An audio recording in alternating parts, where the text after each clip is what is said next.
તમે અમારી able news ચેનલને સબસ્ક્રાઇબ ન કરી હોય તો પ્લીઝ અમારી ચેનલને સબસ્ક્રાઇબ કરવા માટે તમને नम्र विनंती छे।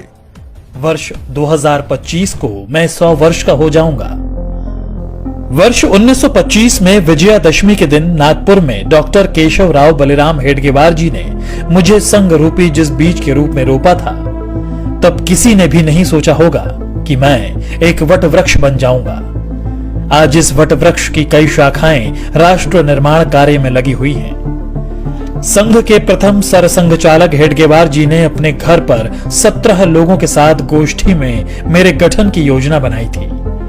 इस बैठक में हेडगेवार जी के साथ विश्वनाथ केलकर, भावजी कावरे, अन्ना साहने, बालाजी हुद्दार, बापूराव भेदी आदि लोग मौजूद थे। मेरा क्या नाम होगा, क्या कार्य होंगे, सब कुछ समय के साथ धीरे धीरे तय होता गया।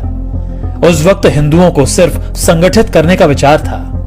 यहां तक कि संघ का नामकरण राष्ट्रीय स्वयं सेवक संघ भी 17 अप्रैल 1926 को तय हुआ।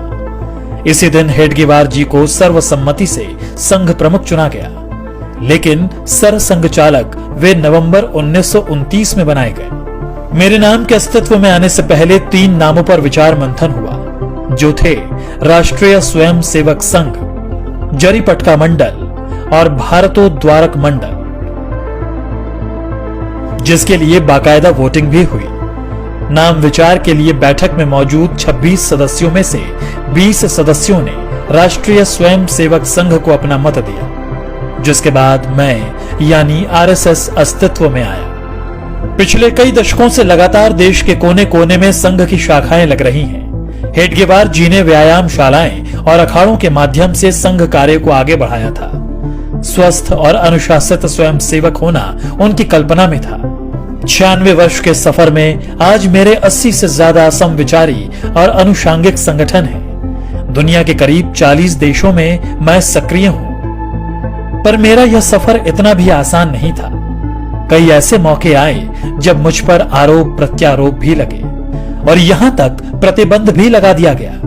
इस दौरान स्वयं सेवकों के साथ दुर्व्यवहार भी हुआ, लेकिन हम स्पष्ट थे क्योंकि हमारा लक्ष्य स्पष्ट था। हम सम और विषम परिस्थितियों में एक समान बढ़ते रहे क्योंकि लक्ष्य बड़ा था। संघ के विरुद्ध दुष्प्रचार के बावजूद समाज का एक बहुत बड़ा वर्ग ऐसा भी था जो संघ के समर्पण को देख रहा था और समझ भी रहा था। यही कारण था कि जिस परिवार को संघ के स्वयं सेवकों की मदद किसी न किसी रूप में मिली, वह सदैव के लिए संघ का हो गया। मैं तो अपने कार्य पथ पर अपने स्थापना के साथ ही निरंतर चलता रहा। आजादी मिली, लेकिन विभाजन की विभीषिका के रूप में दर्द भी मिला। रास्ते कठिन थे, मगर मैं रुका नहीं। अपने राष्ट्र और सनातन सुरक्षा के लिए मैंने तब भी 3000 कैंप्स लगाए और अपने बंधु भगिनियों के साथ चला। वर्ष 1962 में जब चीन ने धोखे से देश पर हमला कर दिया, तब मेरे परिवार के स्वयं सेवकों ने बखूबी अपना राज्य धर्म निभाया और जान पर खेलकर सरहदी इलाकों में रसद पहुंचाने में सेना की मदद की। इससे प्रभावित होकर तत्कालीन प्रधानमंत्री नेहरू ने 1963 में गणतंत्र दिवस की परेड में संघ को आमंत्रित किया।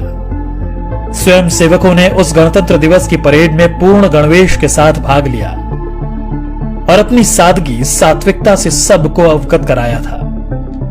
इसके बाद वर्ष 1965 में पाकिस्तान से युद्ध के दौरान भी स्वयं सेवकों ने महत्वपूर्ण भूमिका निभाई।